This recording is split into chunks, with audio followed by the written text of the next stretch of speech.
Hello everyone, it's your friend, your boy, Jet Black the One and Only, here with another exciting live stream. In this video, I'm going to be talking about May 1st, 2019. Hey, new month!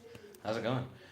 So today, the main things I did, today for the fan poll, uh, Dad voted for me to talk about like college life, so I did a college experiences AMA where you guys could ask me anything about my time in college since I'm graduating and I'm about to move out of the dorm and back into Dad's. I went to a scholarship meeting where I talked with the scholarship head. We talked about like my job prospects and how I'm still looking for like a non-conditional job offer. Um, I got some constructive criticism about how I like present myself. Um, he feels like I'm like too like optimistically uh, eccentric, and we talked about that. Ryan said, "Jen, I made some new custom cards." He said, "Duel me during the vlog." Right now, actually, I'm about to talk with Danica on Facebook during the vlog while I do this. Um, other things I did today. So outside of the philosophy, it's not philosophy. Outside of the, sorry, I just finished talking about philosophy with other people. Um, no, I didn't. Fuck, my brain is everywhere right now. Okay, going back. Talked about my college experience during the fan poll. After that, I went to the scholarship meeting. At the scholarship meeting, I got some constructive criticism about how I present myself as being very optimistic and eccentric. And we also talked about how more likely than not, it won't take 18 months for me to get through like the clearance process, and more likely than not, I will end up working in Maryland. But he'll try hard to work with me to find something local, which is good. So I'm glad that we're on the same page on that. I moved a lot of stuff from my dorm to my car, but I haven't actually moved that stuff from my car to my dad's house yet. We're gonna try and move everything tomorrow afternoon. I've like vacuumed my room, vacuumed the hallway, cleaned the bathroom, cleaning the toilet and the shower, and cleaned my sink, and wiped like my half of like the mirror or whatever. So I made sure to get everything clean. I hung out with Aiden for a little bit. I helped him move a few things, and then I was like, I don't want to move like a whole bunch of stuff. Like I just finished moving a whole bunch of stuff, so I tried to make it more of just like a hangout thing. Um, and then I came back here. Once I came back here, I hung out with Jonathan and Jared for a little bit. We just talked, and now I'm doing the vlog. I just wanted to get through everything I did today real quick. Let's see. Right now I'm messaging Danica.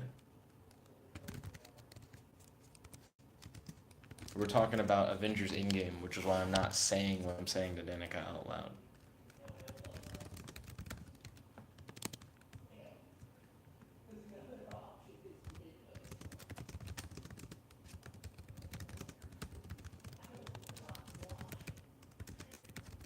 One moment. I'm sorry, guys.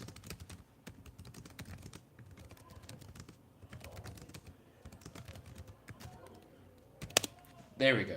Okay, so now I've sent that message. The reason why I'm hype about messaging with Danica is because I haven't really heard from Danica in like a few days, and I'm trying to keep a connection with Danica where we like keep talking after school, maybe like continue going on dates and just see where that may or may not go. I have a date with Beth on Friday, so that's going to be really interesting. We're going to meet up at Barnes and Nobles at Bridge Street and just hang out. And I feel like it'll be a nice date. I've been texting with Beth today, but I haven't really been able to do a lot of back and forth messaging because today has just been mainly being busy, busy, busy. When I like wasn't at a meeting, I was like cleaning, and when I wasn't cleaning, I was moving stuff to my car, and then when I wasn't moving stuff to my car, I was helping Aiden move stuff to his car. It was a lot of just being busy.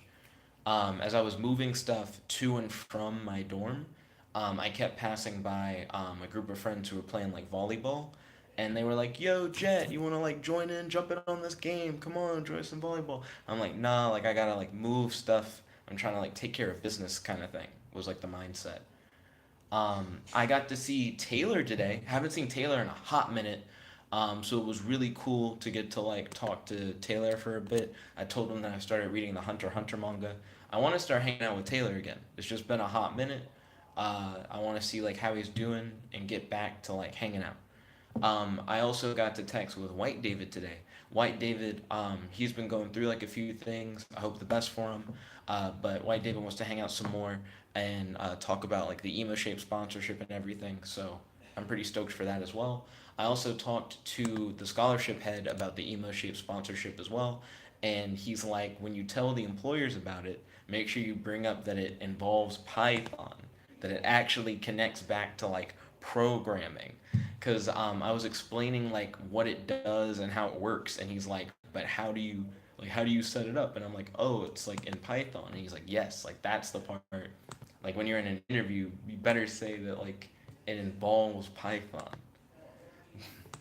Um, but yeah, I also played some Shadow of Mordor. I'm trying to unlock the part where you can brand enemies and have them fight with you. I'm really hyped for that. They say you have to complete story missions to get to that point. I don't know how many story missions I have to do before I can just start branding people and controlling them. That's what I want. I think that will be like a cool part of the game for sure. Eric Kane is this guy that I went to high school with. He accidentally had a kid at like 16, and he started like doing rap like very seriously recently. And he has like a really cool music video called like Heart Gold. He did a live performance at a university recently in front of like 1,000 people, and now he's blowing up on like Apple Music, Spotify, SoundCloud, and YouTube. In like his first 10 days of like taking rap like really seriously, so he's killing it. It's interesting to watch somebody blow up. Ryan said, "Is the vlog broken? How so? Like, can you hear me?" It's really shitty to at 12:05 a.m. get that message of is the vlog because I don't know what you mean. Like, how so? Like, can you hear me? I've been talking for like 7 minutes. So it'd be really shitty if Ryan was like, I haven't heard anything for the last 7 minutes. If you guys couldn't see me, I don't think that would be as bad. This is more of a vocal thing, anyways, though I do think the expressions definitely add to it. But I don't see what he means.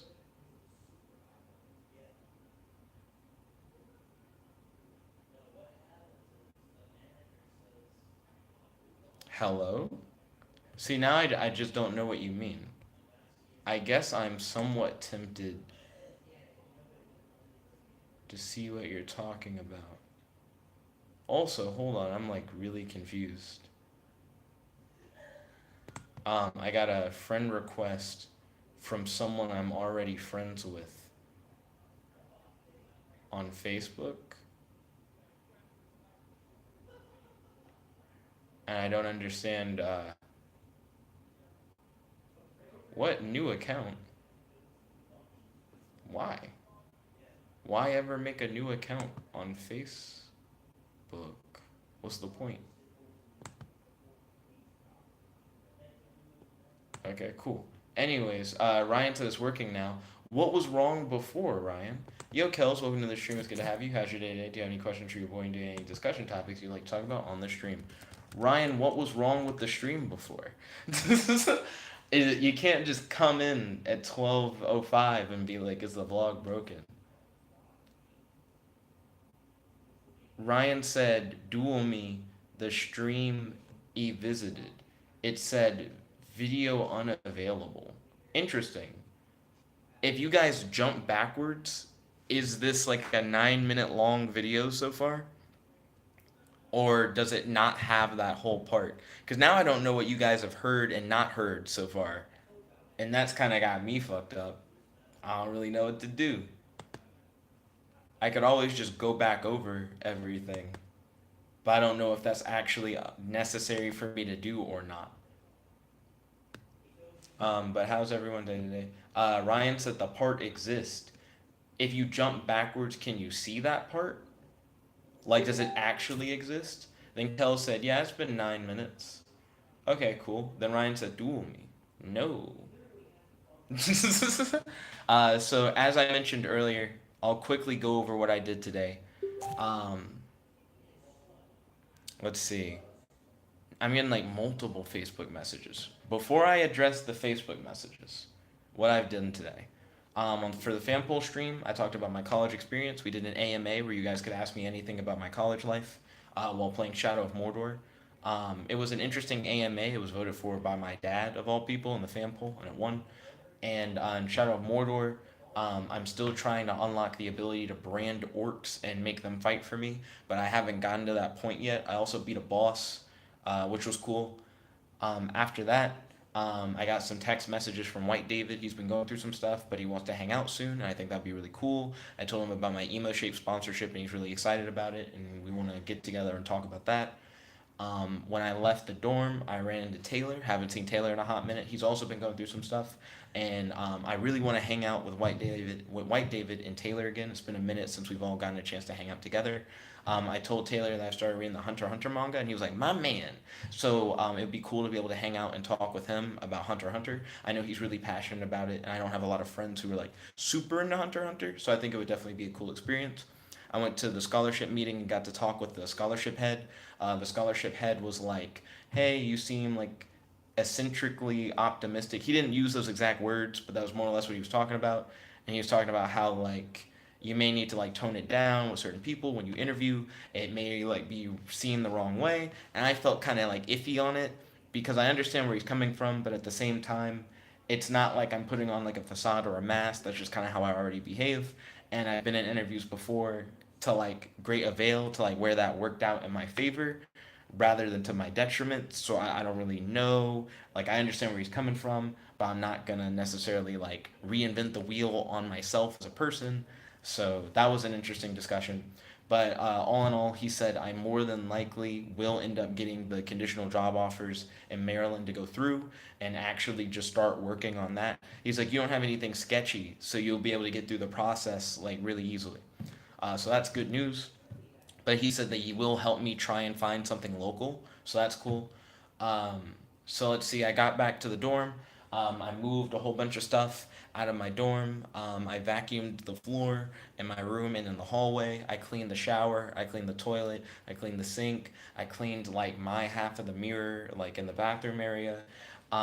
It just did a lot of ripping and running and moving stuff. I passed by the volleyball court. They were like, "Hey, you want to play volleyball with us?" I'm like, "Nah, I gotta move stuff." And then they're like, "So later?" And I'm like, "Nah, I gotta move stuff."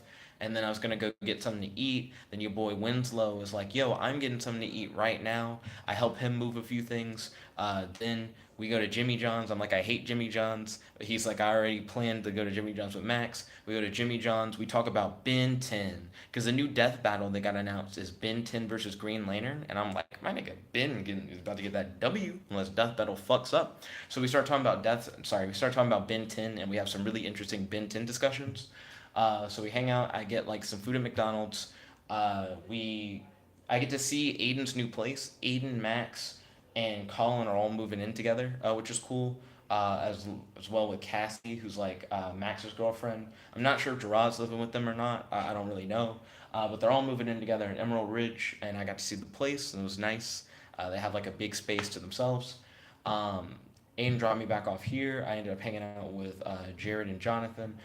We're just talking about school stuff and what's going on in our school lives. And I started up this vlog. Uh, Only other things I left out, I've been texting with Beth throughout the day. Beth and I have a date, Barnes and Noble's date that's going to be starting like Friday, and it may also spill into Saturday, depending on whether or not we decide to do the free comic book day date. So that's the thing. Um, Moving back into Dad's tomorrow is the plan. So hopefully we're gonna get everything moved out. I've actually put a lot of stuff in the car, so this room is actually fairly empty compared to what it normally looks like, which is cool. Um, I finally found a place to give the pudding that CJ gave to me. I gave the pudding to Jonathan. It was moist for some reason. I don't know why it was so wet. Um, okay, I think I've covered like a good bit of what's going on. So let's see. Where are we at? Ryan said, "Duel me." Oh yeah. Right now I'm Facebook messaging with Danica and Dark Ghost. Dark Ghost was like my real life superhero mentor back in the day. He's asking me if I'm still active as like a real life superhero. So that's actually interesting. I'm curious to see where we're gonna go with that, like with that conversation. I'm messaging with Danica. Danica is someone who I'm like romantically interested in. I'd really like to continue like talking to Danica and going on dates with her and things of that nature. But Danica likes taking things slow. So hopefully, this conversation will help move into like future date prospects and going on more dates. We've already been on like over 10 dates. I really like Danica. I wouldn't mind like dating Danica, but it's something that we have to like move into, and I'm fine with moving slowly into.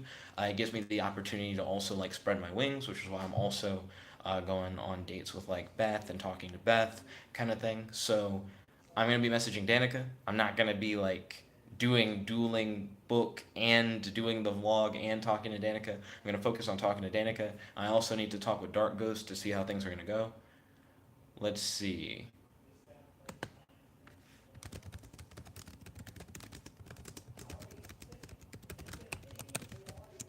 Let's see.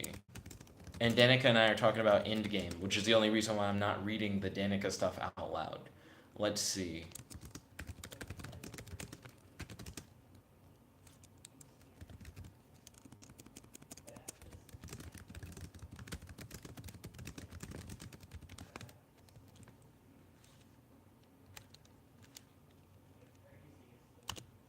Okay, cool. So let me see where we're at. Kel said, okay, so a really weird thing is happening. The weird thing is about Chad, but it doesn't directly involve him. How so? Then Ryan said, duel me. Then he said, tell us about the Chad developments. Jet, duel me. I'm going to be focusing on answering these Facebook messages because I think I want to know Danica's thoughts on Avengers Endgame. I also want to know what Dark Ghost is saying about the real life superhero stuff. So Kel said, so the only times me and Chad ever cross paths is during passing period between second and third, passing period between three and fourth, and when he's on his way to lunch. He says, and he's learned to basically ignore Chad as much as possible so that he can try and move on. But he would always subconsciously try to see Chad in his peripheral vision. But recently, Kel's learned to ignore him completely. He said the weird thing is that I don't see him at all anymore. And he's not sure if he's just been blocking him out of his line of sight too good or if he straight up just left or something. So you don't know if Chad is still there. I mean, do you still see him at track and field? Because that's how you'd be able to know whether or not Chad's actually there. Nani said, hey, Nick. He said, how have you been? I'm doing well. Fantastic as always. Thank you for asking. How are you doing today? Do you have any questions for your boy or any discussion topics you'd like to talk about on the stream? Ryan said he wouldn't be depressed in reference to me. He wouldn't be depressed if he dueled me. Cures depression. Let's see. Kel said, I'm kind of scared to check because he still gives me anxiety. But a part of me just wants to confirm that he's still here because the same part of me still likes Chad. Well, is he still at track and field? I think that's the easiest answer, Kels. Just see if he's still at track and field. Nani said we need more Nick streams. We do. Then Ryan said we will totally have less Jet streams in the future. It all depends. It all depends. Let's see. So now I'm gonna see what these Dark Ghost messages are. He's asking, do I still operate as a real life superhero? Um, I am currently looking for work with government agencies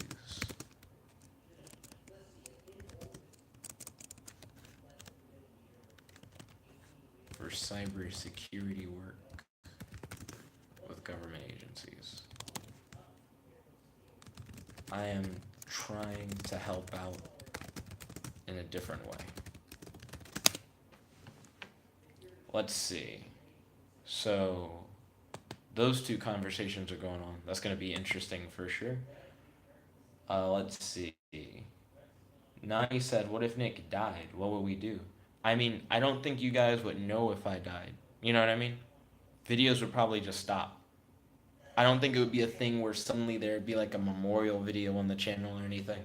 I think I'd be dead, and then whatever was the last thing uploaded would just be the last thing uploaded because I'd be dead. Unless it was a death where like I knew I was dying, to which then I guess I could stream it. That'd be interesting. Kel said track and field is over, and half of the people were gone during the last few practices. Interesting. So it's even harder to tell if he's there or not.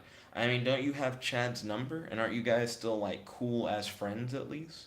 You could just text him, just be like, hey, you still go here? I just haven't seen you.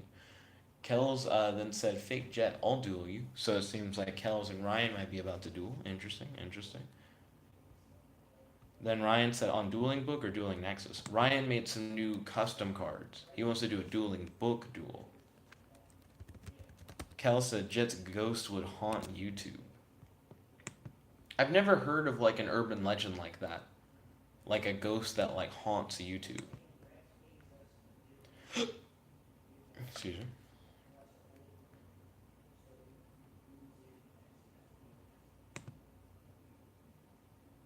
Doom, doom, doom, doom, doom, doom, doom, doom, doom, doom, doom, dun, dun, dun, dun, dun. Bow, wow. Let's see. Then Kel said, I don't have his number. Do you have like his Snapchat or like some other way of accessing him? I don't know. I don't know. Kel said, dueling Nexus is easiest for him. That's understandable. So now I'm gonna also be on Tinder while I'm doing the stream. So I'm gonna be swiping through Tinder. My new Tinder strat is to look for people who are into like common interest. So people who are like also into like anime, comic books, etc., which is very rare. Most of the time, just isn't the case. And I'm also really into like redheads and Asian girls. So if you don't fall into any of those categories, swipe them left. So that's just most of the time, all the time. Let's see. Kel said, I don't have any way of communicating with Chad. Interesting. Then maybe just try to do the opposite approach. Like instead of doing the thing where you're like trying your best not to see Chad, just look for him now. Just look for Chad, like when you're just walking about. Ryan put up a dueling Nexus link. Right now, I'm still just scrolling through. Some people put weird stuff in their profile. One way to hide weird stuff in your profile on Tinder, you can set an anthem, which will have like a song title. One girl's song title for her anthem was like Deep Throat. She didn't have anything in her bio. She just had the Deep Throat thing as the anthem. Kel said, dang it, I'm not a redhead or Asian. No problem, Kels. Everybody has their preferences. But like I said, I also look for girls who are interested in like anime and comic books and stuff like that. So the common interest is another way to connect. It's just most people don't put that in their bios. Most people don't put that in their bios at all. A matter of fact, the majority of bios are like, I like mudding and I love the outdoors and to hike. And if you don't like The Office and Parks and Recreation, then da na na na na. My Hogwarts house is Hufflepuff. People put stuff like that. And I don't know, I'm not as into any of that. Very rarely do I see someone who's like, yo, hit me with those DC comics, what's up? Um, that's more likely to get my attention. Ryan said, rip. Then Kel said, can you post the link again? What happened to the pre? I still see the previous link.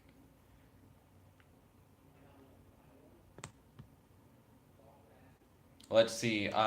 Ryan said, Jet, what would your Hogwarts house be? There's a quiz you can take, right, on Pottermore? I haven't taken that quiz. I have no idea.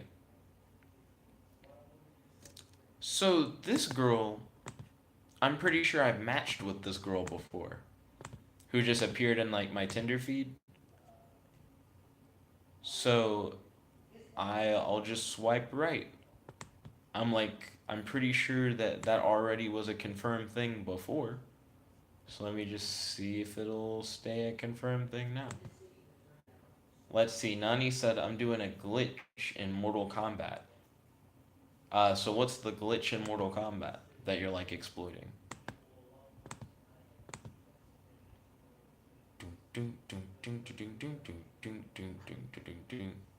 How long is the Pottermore quiz that tells you like what your Harry Potter house is?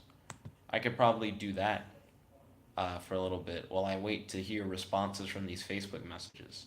I still haven't heard back from Danica on my Avengers in-game question. We were messaging back and forth, but I think she might be giving a detailed answer, and she's probably also just tired. It's late, and I haven't heard back from Dark Ghost on the post that I sent him. He's seen my post. From what I can tell, Danica hasn't seen the question that I put on Avengers. But yeah, if you guys actually care, I'll take the Pottermore quiz. If not, I'll just skip it. Because I don't really care that much. Nani said the glitch is a thing in the crypt where you gotta get the heads. It's a long grind, so I'm doing the glitch so I don't have to do that and we get gear and stuff. What is the actual glitch? What are the steps that must be taken in the glitch to like achieve that goal? Ryan said take the Pottermore quiz. Ryan, have you taken the quiz? And if so, what's your Harry Potter house? Also, Kels, have you taken the quiz? And what's your Harry Potter house? If you haven't taken the quiz, I'm going to post the link because I'm not going to do it unless you guys have done it or are also going to do it. So here you go. That's the link. Now I gotta make an account and shit.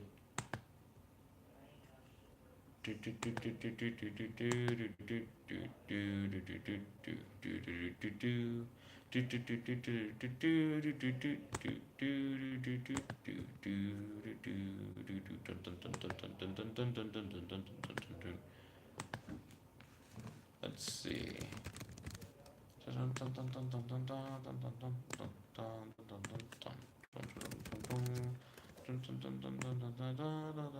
Why would I want marketing emails? They have a box that's like, do you want marketing emails? And it's like, shut the fuck up. No. How often does anyone say yes? What?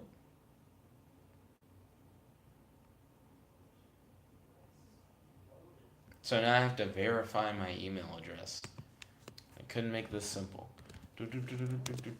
That's a fairly common thing for a lot of things, having to verify your email. But all I'm trying to do is get like the Harry Potter house to answer Ryan's one question. Not trying to actually do the full Pottermore experience. Verify my email.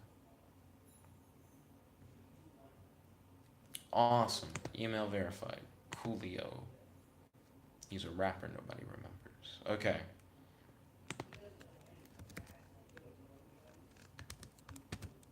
Okay, now it's time to go back to the sorting thing. Okay, be sorted and discover your house. Let's go. They're like, read the story or begin the experience. Why would I want to read it? Forest or river? Nigga, how do I pick? Oh, there's like a thing at the bottom. Forest or river? Both have a lot to explore, right? Um, hmm. I feel like river is an interesting choice between the two. It's a lot to explore in a different way. Nani said, okay, he's explaining the glitch in Mortal Kombat. Nani said, okay, so you go to the place where their heads are, and then you leave the game, you hold X when you click on the crypt, you keep on holding X until you look at one of the heads, and voila, no grind, no effort. And then by doing that, you don't have to actually get the heads. Like, what is the benefit of doing that? That's the instructions, but why do you do the instructions? Okay, the next part of the Harry Potter sorting. Given the choice, would you rather invent a potion that would guarantee you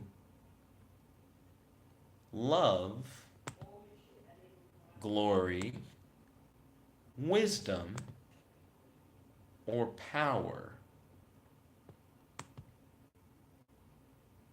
Wisdom. I feel like with that, I could just make more potions. I just would become more knowledgeable.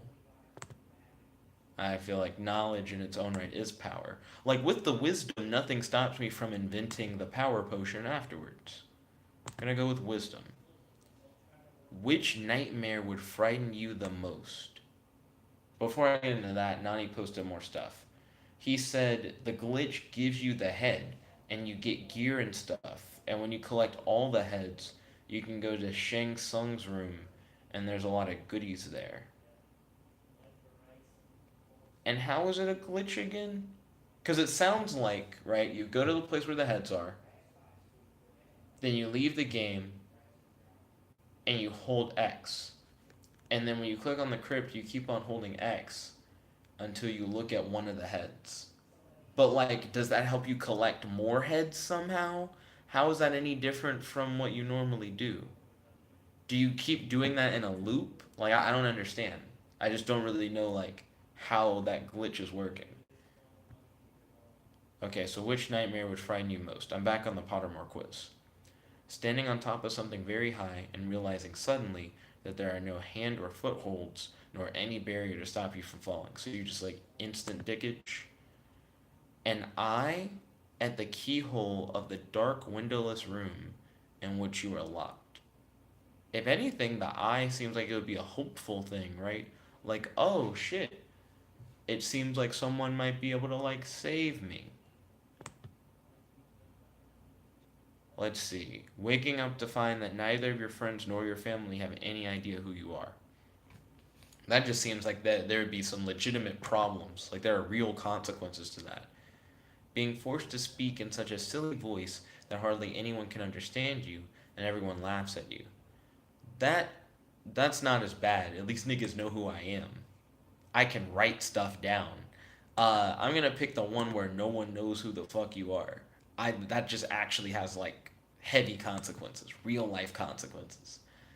Nani said, because you have to grind for their heads on each character, like perform their fatalities, brutalities, etc. Okay, so you're saying if you use this glitch, you just get the head. You don't have to actually do their fatalities or brutalities or anything. Okay, you just get the head automatically. I see how that's a glitch. Fair. Cool exploit. Which of the following do you find most difficult to deal with? Hunger. I only eat once a day. The fuck you mean? Cold. We have. I have AC. I have like heating and cooling. I don't live outside. Loneliness. I have friends. Boredom. Out of all of them, that's the one that probably is the hardest to mediate. I can always write and like rap and like do a vlog and like play video games. But sometimes you do just want to do something different. So I can understand boredom hitting you even if you have things to get past it. Being ignored.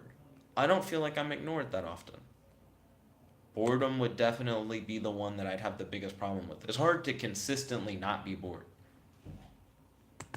And then Nani said, yeah, well, the glitch just gives you free stuff. That makes sense. Nani said, what are you doing?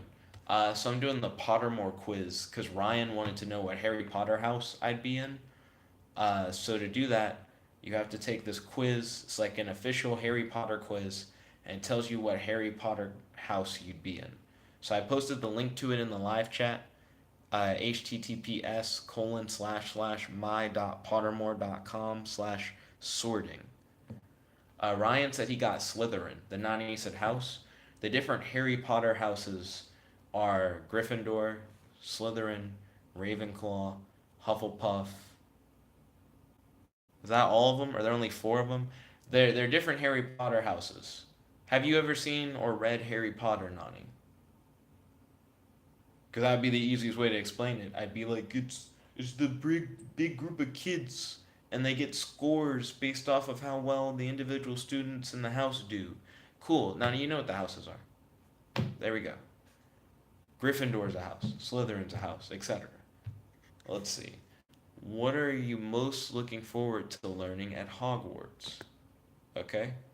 So apparition dis and disapparition? I feel like I'm not pronouncing it right. Is it supposed to be apparition? It seems like it. Apparition and disapparition. Being able to materialize and dematerialize at will. Transfiguration, turning one object into another. Flying on a broomstick. Hexes and jinxes. All about magical creatures and how to befriend slash care for them. Secrets about the castle. Every area of magic I can. Yo, that's like a jack of all trades one. I'm mostly interested in transfiguration, and if not transfiguration, then all about magical creatures and how to befriend slash care for them. I'm gonna go with transfiguration, my boy. Being able to turn one thing into another is extremely useful. Yo, Holly, welcome to the stream. It's good to have you. How's your day today? Do you have any questions for your boy? And do you have any discussion topics you'd like to talk about on the stream? Right now, I'm taking the Pottermore sorting house test to figure out what Harry Potter house I would fall into. Okay? You enter an enchanted garden. What would you be the most curious to examine first? The silverleaf tree bearing golden apples. Golden apples connect to some kind of story. I don't remember the story they connect to. Holly said I'm out of questions from yesterday. No problem. It's fine. Let's see. The fat red toadstools that appear to be talking to each other. I would be interested in what they'd be saying if they like are speaking my language. The bubbling pool in the depths of which something luminous is swirling. Whatever. The statue of an old wizard with a strangely twinkling eye. You might be able to like use that eye for something. I think the toadstools though, if they're actively talking, I could maybe learn something from the toadstools. If you were attending Hogwarts, which pet would you choose to take with you? So you have to take a pet. Is tabby cat? Nope, I don't like cats. Siamese cat? Don't like cats. The first two are easy. Ginger cat? Why are all these cats? Black cat? Are they really all cats? White cat? Stop. Tawny owl? Better than a cat. I'm not much of a bird guy. I've had birds before. They're okay. Screech owl? Same thing. Brown owl? A lot of owls, and a lot of birds. Snowy owl? Stop. Barn owl? No. Common toad. Okay, I've had frogs before. Toads would be like new territory, but they'd be interesting. They're the most interesting thing out of anything that's been said. Common toad, natterjack toad, dragon toad, harlequin toad, three-toed tree toad. I'm gonna Google that. It just sounds like a tree frog. Three-toed tree toad.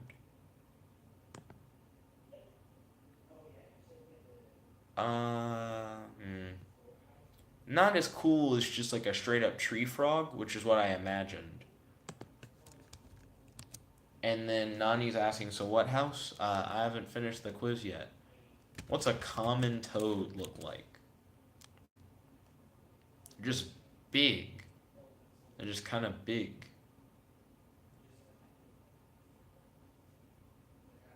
I kind of like how the three-toed tree toad looks. Looks kind of like tree bark. Left or right? I'm right-handed. I'm gonna go with right. Okay, I'm a Hufflepuff, apparently.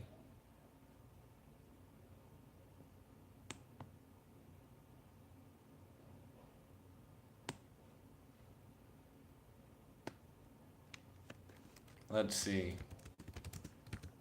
On the vlog, Ryan asked me. Yeah, I can tag Ryan. Let me tag Ryan in it.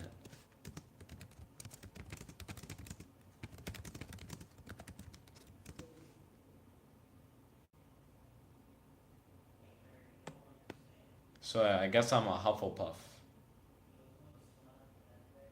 Then Ryan said, "Ha, got him." And he said, "Hufflepuff, how lame."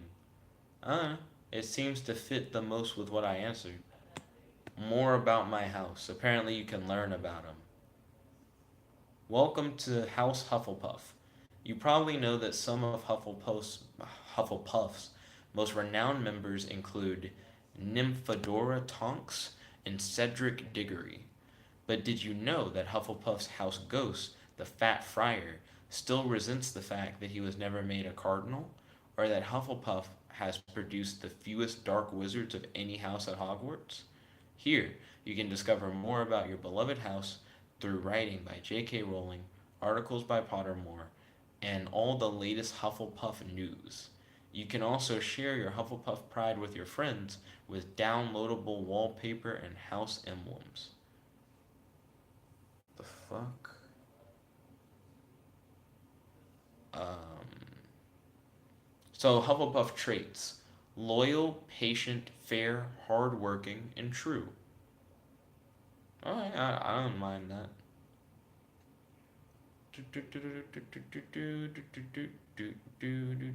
Kel said, I'm back. He said, I lost to Ryan in the duel. Oh, well, welcome back. Don't worry, you'll get him next time. I figured out what my Harry Potter house is. Apparently, I'm a Hufflepuff. Nani said, Noise. Let's see. The emblem is a badger, as animal is often underestimated because it lives quietly until attacked, but when provoked can fight off animals much larger than itself, including wolves. House colors are yellow and black. Common room lies one floor below the ground. Same corridor as the kitchens. Ooh, easy access to food. Let's see. Nani said, "Isn't Hufflepuff a beta?" It definitely would have been my first choice. Probably would have tried to go for like Ravenclaw or something. But then again, I don't know what Ravenclaw stands for. I just think it looks cool. Ryan said, totally. He's like Hufflepuff's hella beta. Kel said, I think it was either a spell or a trap that basically stopped me from using spells. He said, well, I had a monster on the field, and it really messed me up. Yo, Ryan, did you use Evil Eye on Kel's? Did you use that Evil Eye deck? And were you doing the thing that like negates spell and trap effects on him? Let's see. Nani said you're not on Winslow lead. I don't know what Harry Potter House Winslow's in. Apparently Ryan's a Slytherin? And then Kel said, yeah, he used Evil Eye. I know exactly what you're talking about, Kels. Once he gets a monster out with Evil Eye Celine on the field, he has a lot that he can use in order to protect it. So, yeah, it's gonna be a bad time. How bad was it? Ryan said, I eyed him evilly," is what Ryan said. Excuse me. Like, what was the difference in like life points? Ryan said, "I have the counter traps, but I hadn't used it yet." Nani said he is one of the leaders, Malfoy. Apparently, Ryan is straight up just a Slytherin. Did you answer like evilly, Ryan? Like, how'd you get Slytherin? Kel said it was so bad. He said I basically couldn't do anything. Solid lockdown. Congratulations, Ryan. Sounds like you got the fuck out of him. Then Nani said Winslow. I mean, I don't know what house Winslow is in. Ryan said I used a floodgate to stop him from making big plays. What was the floodgate? Did you use Spellcaster Sanctuary or whatever? Like, what'd you goot him with? Wait, I doubt he'd be using Spellcaster Sanctuary, because isn't there a field spell that works with Evil Eyes that makes it like more searchable and just easier to play? So I doubt you use Spellcaster Sanctuary. That just seems unlikely. Nani said he is Malfoy, is what I'm saying. Winslow's not Malfoy, though. Let's see. I'm reading more about the Hufflepuff house. Now, there are a few things you should know about Hufflepuff's house. First off, first of all, let's deal with a perennial myth about the place, which is that we're the least clever house. Wrong. Hufflepuff is certainly the least boastful house, but we've produced just as many brilliant witches and wizards as any other. Want proof? Look up all these people you've never heard of. There we go. So all these niggas, I don't know because I don't really read the books. Look at all these niggas. Oh, wow. Bow, bow, bow. But look at them. Hufflepuffs. All these niggas Hufflepuffs. Ah, yeah. Newt Scamander, you recognize that name. He's in the new movies that you don't watch. Boom, Hufflepuff, I guess, whatever. Let's see, Kel said, Nani, where is that hen tie? And then Nani said, well, I haven't started on it. He said, I found a new hentai I should do. When's Lacrosse Malfoy? Ryan said, I used there can be only one. There can be only one. What question was that? So as you can see, we've produced more than our fair share of powerful, brilliant, endearing witches and wizards. But just because we don't shout about it, we don't get the credit we deserve. Ravenclaws in particular assume that any outstanding achiever must have come from their house. I got into big trouble during my third year for dueling a Ravenclaw prefect who insisted that Bridget Winlock had come from his house, not mine. Whatever. What the fuck? Why is it getting into this person's personal life? I just want to learn more about Hufflepuffs. Apparently, we're trustworthy and loyal. We don't shoot our mouths off, but if you cross at us, seems like we'll fuck you up. We're not intimidated. Hufflepuff is a bit lacking in one area. We've produced the fewest dark wizards. Cool. We're lacking in the fact that we're not evil. What a line. That felt like the weirdest humble brag head ass line I've ever read. Let's see. Kel said, well, Nani, you be hyping it more than in game, the fucking hentai. Then Ryan said, bring us that hentai or it didn't happen. And Nani said, lol. Ryan said there can only be one if the Yu-Gi-Oh card. Oh, a Yu-Gi-Oh card called there can only be one. You use that against Kels? What does it do? Nani says he has to finish his commissions first. I just realized I have a notification on Facebook. I wonder if it's from Danica. It's not. Ryan just liked the link that I shared that tagged Ryan in it. Cool. Also, Danica saw my message at 12:43. She saw it 2 minutes ago.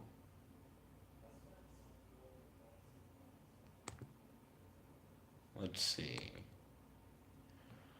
More shit about Hufflepuff and how I don't really care about him. Why do you gotta read so much? The last line. Congratulations on becoming a member of the friendliest, most decent, and most tenacious house of them all. Cool. Hufflepuff. Let's see. Nani said, so has Maddie unblocked you is the real question. Don't care.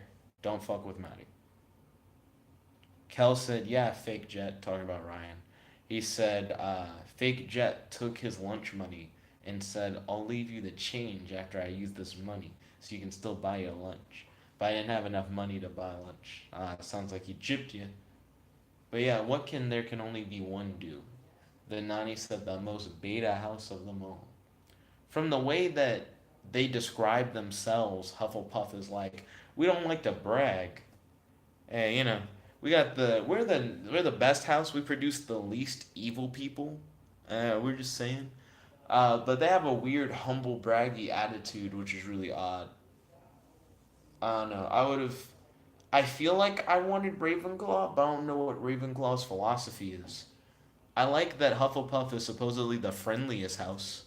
I dig that. I would describe myself as a friendly person. Let's see. Ryan said Jet is real friendly. It fits. Yeah. That's what I was just saying, Ryan. I do feel like it fits with a friendly house. Nani said, imagine getting married and nothing having sex. Nani, the burn would hit harder if you wrote like you spoke English, my boy. You got it. You can do it. Ryan said there can only be one continuous trap. Each player can only control one monster of each type. If a player controls two or more monsters of the same type, they must send some to the graveyard so they control no more than one monster of that type. I remember that. I do remember that, Ryan. You used that in our duel as well. But my deck runs a whole bunch of different types of monsters, so it didn't really slow me down. What slowed me down was everything else on the field. That was pretty juicy. Nani said not. He said it's a typo, Nick. I know it's a typo. That's what made it not as good. It makes the burn fall flat. Kel said, I like one of the weird flexes they had. We're the most decent. Like they're really proud that they're so decent. I do think they have weird flexes. Like Hufflepuff could chill, but at least they're saying that to their own. They're not going up to other houses going, we are the most decent. Because their whole thing is we don't brag, but apparently they self brag. Like I imagine you run into a Hufflepuff and you ask them about themselves and they're like, I'm cool, I guess. It's whatever. You know, they don't really go. But then I imagine they like all get together and they're like, I'm the shit. We're the shit. We're all the shit here. And I just think that's an odd interaction. I'd be like, why are you guys like so full of yourselves? It's like if we don't do it now in our own quarters, we would just never say that we're the shit. We got to at least get it out when we're just talking to one another. We just don't say it to everybody else. You know, that's why we're not evil. Nani said, my phone autocorrects and puts a different word. And then he said they're betas. That's all I'm hearing. I mean, apparently we have famous people in our house or whatever. I'm not going to give them too much credit. They exist. I'll give them that. So what do you do in Pottermore? I have a Hogwarts house. Cool. What do you do after that? Is there anything you do after that? So you have your details, which is just like your password and shit. My books, do niggas buy like whole Harry Potter books on here? So you can get all the books as ebooks and audiobooks. Can you do anything? Is Pottermore like an experience? Or do you just get sorted into a house and that's the whole thing? I could have sworn there was more to Pottermore, is there not? Kel said Jet's secretly a sociopath. That's why he reads comments the with the typos and then corrects you. And Nani said, Kel's, yes. Nick used to read it without correcting you. But as you can see, he changed. I'm just saying, if you're gonna type a message that specifically is shit talking and it has a typo, I'm gonna call you out on it. There's a potions quiz. Uh, the fuck else is on here? The third and Fantastic Beast film got announced. There's a Lego set. They're like, discover more of the wizarding world. But you just read shit that J.K. Rowling wrote. So there are quizzes and trivia challenges. I'm not really into this shit enough to do quizzes. There's not like a game connected to Pottermore. I could have sworn there was like a whole ass game. Am I lying? Is Pottermore just you take that little sorting quiz and you just go, aha? Let's see. Kel said maybe this jet's from a different timeline. And then Nani said smartass Nick. Excuse me. Nani said he's been hanging out with Ryan and Matt too much. Commonly asked questions on Google. Is Pottermore safe? Okay. It's not a role-playing game. What? What? Pottermore's not a role-playing game. The fuck? Then what do you do? What do you do? What is the point? They're like, it's not a social network and it's not a role-playing game. Oh, you can do stuff like discover your Patronus and get your wand. There's like another house ceremony. Oh, you can explore locations. Oh shit, okay, now I see what you can do on here. Let's discover your Patronus or whatever. Let's see. Ryan said wizards in Harry Potter don't use toilets. That is really dumb. Nani said, why isn't he safe? I feel pretty safe. Ryan said they take shits in the middle of everywhere and vanish that shit away. Yeah, J.K. Rowling said that recently. Weird flex. You can only discover your Patronus once. The questions are timed. Go with your instincts. Seek, protect, or serve. Too slow. This spell requires fast reflexes, so I have to click whatever it is quickly. Dream, discover, dance. Dream. Easy game. Make or improve. Make. Over, under, around. Around. You're so close to a Patronus, something's taking form. Who or why? Why? One more question, you're nearly there. Black, white, or gray? Black. Easy game. Unusual Patronuses can be harder to produce. You need another question. Asleep or awake? Asleep, head ass. Your unusual Patronus is a lynx. They don't have a picture. You just have that. You just a lynx. Cool. I'm a Hufflepuff, and my Patronus is a lynx, which is a cool ass cat looking thing. Not gonna lie, it looks kind of dope. Let's see. Kel said maybe it's like a Berenstein Bear situation, where the things in real life are different from how they are in our memory, because we're constantly crossing through different timelines. He's talking about the Mandela effect. TJ Mosser introduced me to that. And then Angry Video Game Nerd later on did a video on it. I follow the Mandela Effect Reddit, but I never look at it. Ryan then said link head ass. Links, like Lynx. Okay, now I'm gonna do the wand ceremony. To ensure we find the perfect wand for you, it's very important that you answer the following questions honestly. First of all, would you describe yourself as average height, short, tall? Hit me up with that average height and your eyes. Dark brown, black, easy. Was the day on which you were born an even number or an odd number? Even number. Kel said the timeline we're in right now is the one where Jet's a sociopath. Do you most pride yourself on your kindness, optimism, determination, resilience, imagination, intelligence, originality? Hit me up with that imagination. Yo. Traveling alone down a deserted road, you reach your crossroads. Do you continue? Left towards the sea, ahead towards the forest, right towards the castle.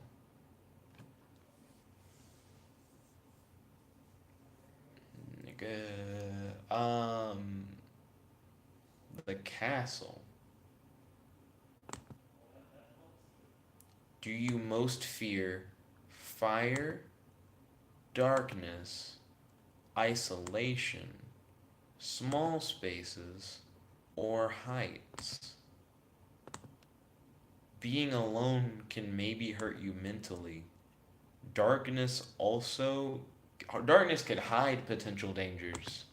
Fire is actually just dangerous within itself. Like it's not like there's like an extra component. Staring at fire for too long could hurt your eyes.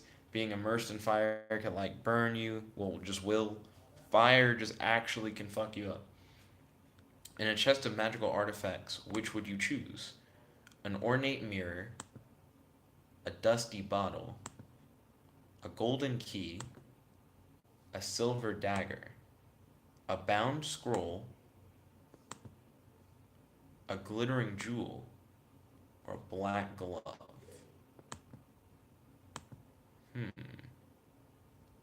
The bound scroll could potentially have knowledge on it that I could study and learn.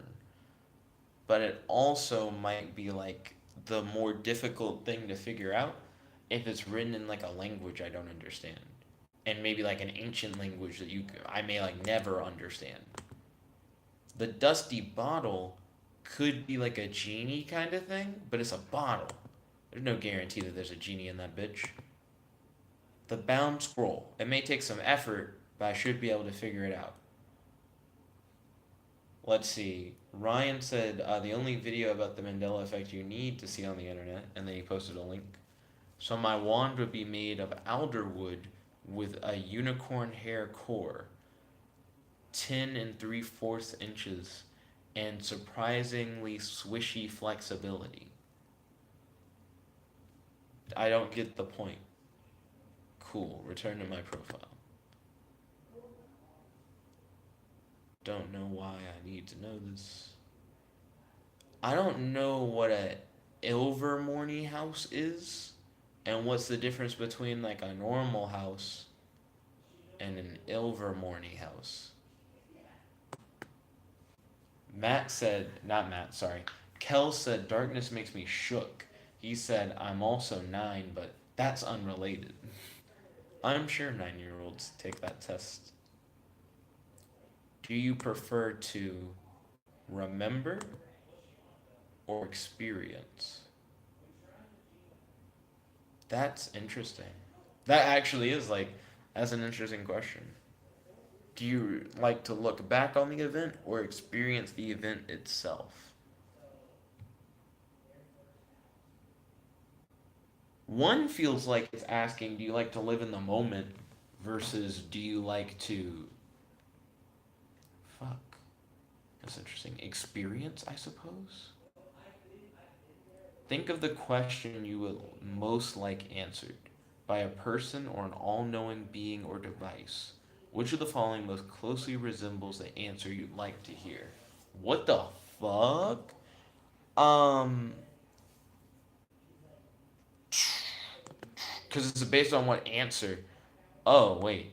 Your options are like, without a shadow of a doubt, never, very soon, it is impossible, yes, I will show you everything, only if you agree, if you come with me, no, I didn't, you are, yes, you may, only once, if you want to, forever, not for many years. I want the one that says, I will show you everything. If I could ask any all knowing being or device a question, I would want its answer to be like, here's like the full answer to your question. Because I would probably just ask it, how can I become like an all knowing thing? My beliefs are hard one, who I am, constantly evolving, few but strong. I'd say constantly evolving, flexible. Whose judgment do you most fear? No one's, my own, my friends, my family's, the world's, history's. I'd say my own. Which would you choose if you could only have one? The power to change one day in your future. That's very specific. The power to change one day in your past. That could potentially be like very flexible. The power to make one person impervious to harm. The power to bring one person back from the dead. The power to cure one illness worldwide. The power to eradicate one quality from all humans. The power to know the answer to any single question.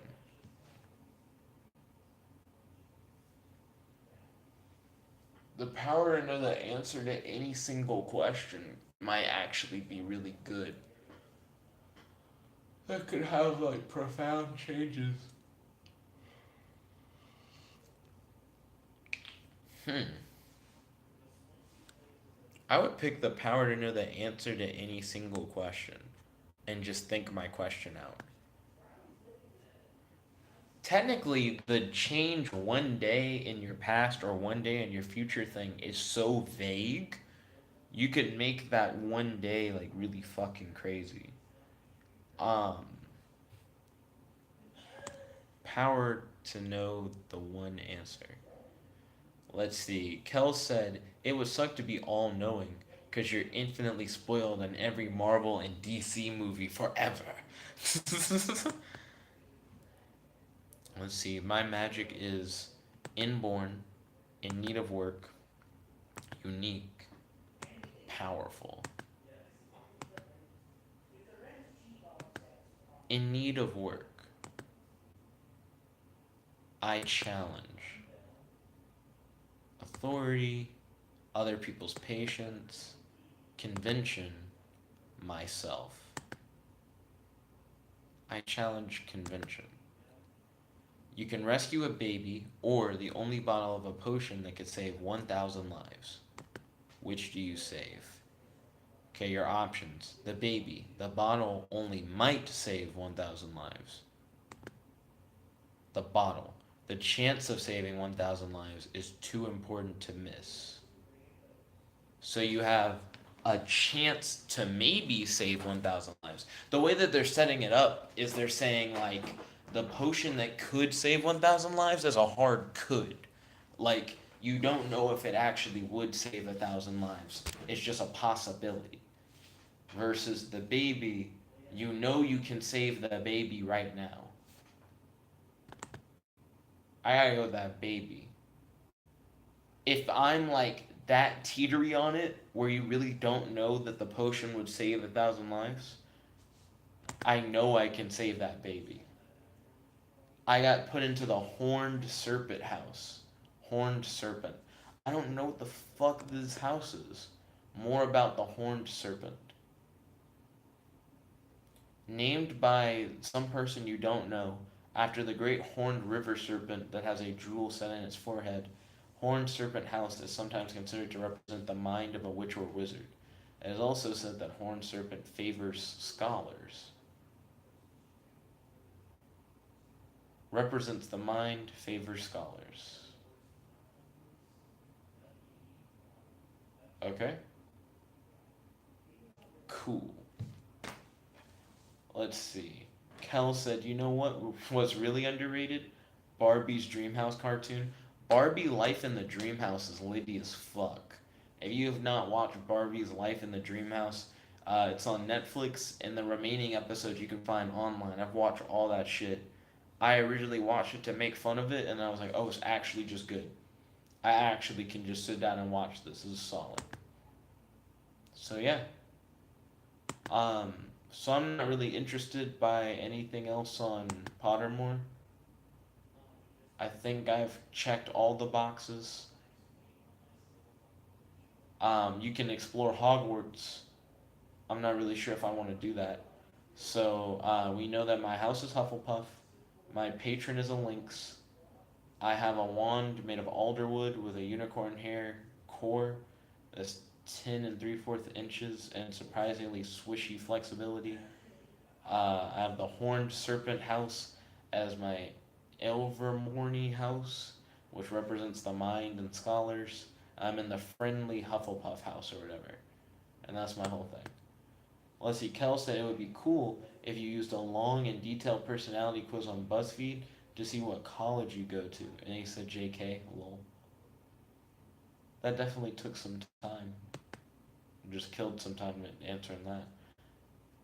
So I messaged Danica and Dark Goes forever ago, and that just didn't go anywhere. So cool. That's a hard just whatever. Let's see. Ryan said Life in the Dream House is indeed underrated. I'm glad we're all in agreement. Kel said, oh, you need to do the dramatic reading. What part are we currently on? Kel's? Let's see. Also, it looks like I'm missing a few things. So, Tangent made up a quiz. The quiz said, Sup Fuckers is the title of the quiz. He said, so how is everyone enjoying their day? Also, no spoilers, but in-game was fucking amazing. I'm glad you enjoyed in-game. So, I've had a good one. Ballin', only Jet Boys. Meh, it's okay, or terrible. I'm gonna put Ballin'. He put in my own answer. Awesome. Only Tangent and I have taken this quiz. This is... Oh, my amino streak probably got fucked. I just realized I haven't been regularly checking into amino. No. Uh, let's see. So then Tangent asked if he should do a cow-related post. Either pick Moosum or Hell Moo. Hell Moo. 100%. Nobody wants to see a cow-related post. Got him. Cal said we're on part 8. Okay, scrolling down. Oh, we're getting close to the end. Okay, so this is part 8 of Kells' fan fiction he wrote. Sugar versus the Winter is a JoJo's Bizarre Adventure fan fiction starring me and your boy Kells in a death battle. This is part 8. If you'd like to see the other parts, make sure you tune into the previous vlogs where we've gone over each part. Excuse me. We're fighting with our stands that were designed and drawn by your boy Kells. It takes place at a mall, and we're fighting over pineapple over pizza. My stand has temperature manipulation and position manipulation, while your boy Kells' stand has a lot to do with like electronic manipulation and transformation. Starting off, again, this is part 8. Kel says, "Well, makes sense, but," says exhaustively, "I think I know a way to finish you off." Then Jet says, "Ha! Me too." Jet calls over the Winter, and it's about to stomp all over Kells until Jet looks up and sees a few feet away a strange looking pistol floating above Kells. The pistol is black with blue highlights, and the barrel is one giant slot rather than 6 individual slots for 6 bullets. The pistol then fires a bullet and is launched out with electricity bursting out of the barrel, chasing the bullet. As the bullet gets closer, the electricity gets absorbed into it. As the bullet inches closer and closer to Jet, Kells explains, "I turned Sugar Blue into an electrically powered gun that fires a single bullet with a giant electrical explosion, similar to the one I hit you with earlier. The electricity was absorbed into the bullet because the bullet is about to hit Jet, but then he switches its position with a pin on the counter." Then Jet says, "With my ability, the momentum of the things I switch don't transfer. Meaning, after I switch things, the momentum of those things completely stop. Sorry. Seems like you put all that work in for nothing." The bullet starts wiggling around on the counter, then sparks surrounding it. Then it bursts off the counter towards Jet. Real quick, before I continue. So did the earlier bullet I get hit with create like a magnetic attraction? So it's like regardless of where you switch the position of the bullet is going to be attracted to you and move directly to you. That's my prediction. To which then I feel like as Kells was explaining the idea that I got hit with the first bullet, so the second bullet is somehow connected, I probably would have switched something in front of me's position with Kells instead of changing the position of the bullet, in the hopes that if the bullet's attracted to me, that if Kells is in front of me, it would hit Kells with the bullet. I don't know if that would work or not, but let me keep going through. Let's see. So where are we at? Okay, the bullet starts wiggling around on the counter with sparks surrounding it. It then bursts off the counter towards Jet. Jet looks back at it with confusion, with Kells finishing his sentence saying, "Because that bullet is sugar red." In response, Jet starts constantly switching the bullet's position with random objects. He looks stressed at first, constantly switching his position as it gets faster and faster, but he gets calmer and calmer until it looks as if the bullet isn't even an issue anymore. Kells then looks as if he's lost all hope and feels immense despair. Part 8 end. And then Kells said, "Okay, we're actually almost done, folks." So it wasn't a magnetic pull thing. I was hella wrong. I thought Kells was gonna say the first bullet set like one like pole of the magnet, and I thought the second bullet would have the other pole, so they would attract each other, and then you would get hit by the bullet no matter what position you switched it with, and momentum doesn't matter because it's magnetic attraction. That's what I thought you were gonna do. You're like, the second bullet is just the other nigga. So the other nigga, if you stop his momentum, can just get up and just come after you again. Would my thing have worked? Like if I had swapped something in front of me's position with you, Kells? Because Sugar Red could just stop to not hit you. But I guess it depends on how quickly Sugar Red could stop. Because if I did it within like an inch of my face kind of thing, like the bullet's really close, and I'm like, item between me and the bullet, swap Kells, excuse me, would you have time to move? I wouldn't even have to swap an item. No, I would want to swap an item because if it was attracted to me, swapping places with Kells wouldn't necessarily work. It could immediately move away from Kells, even with momentum, if it's all based off of a magnetic pull or whatever. Well, let's see. Nani said, I wonder what would happen to the old Nick. Ryan said, Nani, what is the timetable on that hentai? And then Nani said, it's what happened to the old Nick. Kel said, I would just make the bullet just go around me. But if the bullet was like right in my face, then the bullet would just stop. Interesting. So my plan probably wouldn't have worked. That would have stopped the bullet though. Like if it was right in your face and the bullet had to like pause. Plus, if you were right in front of me and the bullet was paused, I'm curious if I could like ram your face into it, right? Like if it's a thing where it's like I think the bullet's attracted to me magnetically. So I'm gonna swap something in front of me. Maybe I take off my shoe, like swap my shoe with like Kel's. So that now Kel's is right in front of me and the bullet's right in front of Kel's. But I'm now behind Kel's. So like hand on head, like I could potentially still end up getting shot in the hand, and the bullet could even go through my hand if it worked the way that I thought. But because it doesn't work that way, the bullet just stays here, and then you bonk into it. I don't think bonking would necessarily hurt you. Maybe, like, I don't think it would kill you necessarily. I have no idea what that would do. It depends on how firmly the bullet is stuck in the air. Because if the bullet's just sitting in the air, hard stop isn't gonna move. Then if it's like an immovable object, your head might just be like, fuck everything, you know? Because the bullet would be putting up like a lot of resistance against like your face. So I have no idea how that would have worked. Let's see. Kel said also there's only one bullet. I'm aware. Kel said stands naturally want to defend the user.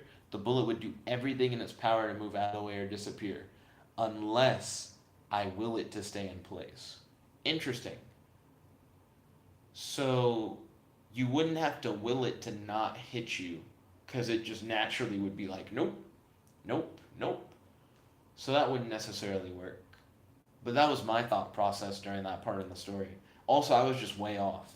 Because, like I said, I thought it was like an electromagnetic pull thing, and it just wasn't. So that is interesting, for sure. But the last part is going to be the next vlog post. So that will be also interesting, for sure. Also, did I exit out of Facebook? I don't know why. I think it was because no one had messaged yet. Also, Tangent likes this. He already had smashed that like button.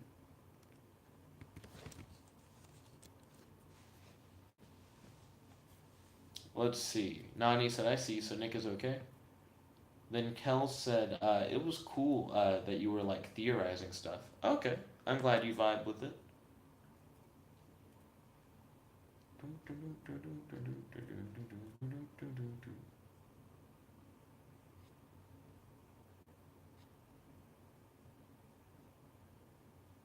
Let's see. Yeah, I don't think any of the people I was messaging with before are online anymore, so that's fair. I know why I clicked off of the Facebook. Let's see. Oh, so one thing I want to talk with you guys about. So I watched Death Battle today. There was a new episode that dropped. It was King DDD versus Wario. Um, I guess I don't want to spoil that death battle. I would like to talk about that one, but if you guys still haven't seen it and you want to see it, I won't spoil it. Also, real quick, does anyone not know what death battle is? Like, as I'm referring to death battle, is there anyone here who's like, I don't know what death battle is? So, no, no, no, no, no. Nani said, spoil what? I can just send you the link to it, and then you can choose whether or not you actually care about it. But here is the Wario versus King DDD. I think I spelled that right. So here we go. That's the Wario versus King DDD death battle. Let's see. Kel said real quick, the Kirby versus Kid Buu fight was bullshit. So Kels, what are your thoughts on the Kirby versus Kid Buu fight? Why do you think it was bullshit? Um, Kirby ended up winning that one, right? So why do you think that was bullshit? Why do you think it should have been different? I'm totally interested in talking about it with you. I don't know a lot about Kirby, is the only thing. I know a lot more about like Majin Buu than I know about Kirby, and that's only because I watched Dragon Ball Kai. So I haven't even seen all of Dragon Ball Z because I only watched Kai, and then I didn't read the manga. I feel like if I read the manga for Dragon Ball, I would know a lot more about Kid Buu, but I only watched Kai. So tell me, why do you feel like that fight was bullshit? The thing that I would like to talk about as like a big focus is that at the end of the death battle video, they announce what the next death battle is going to be. And the next one is going to be Ben 10 versus Green Lantern. And I think Ben 10 is going to throw those hands. And I hope Death Battle doesn't fuck up and say that Green Lantern takes that W, because I just don't see it. Don't see Green Lantern getting that W. It's very unlikely. Ben 10 should have it on the lock. Excuse me. I want to make a video about like Ben 10 versus Green Lantern. How I feel about the matchup and who do I think would win. There are people who have already dropped like death battle prediction videos. So I'm definitely interested in seeing like what people think is going to happen.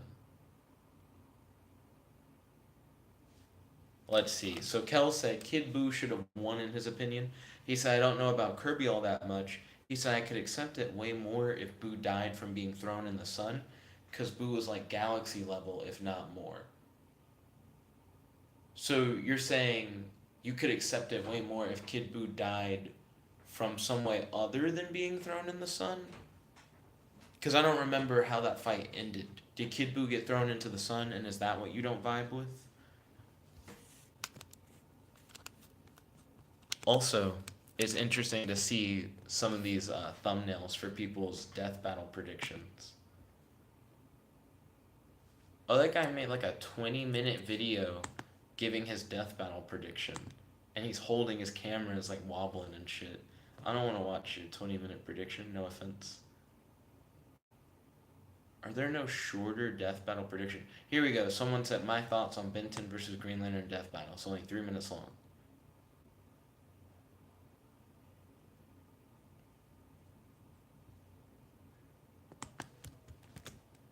So I'm currently watching this video by Red Elastic 98, who I've never heard of.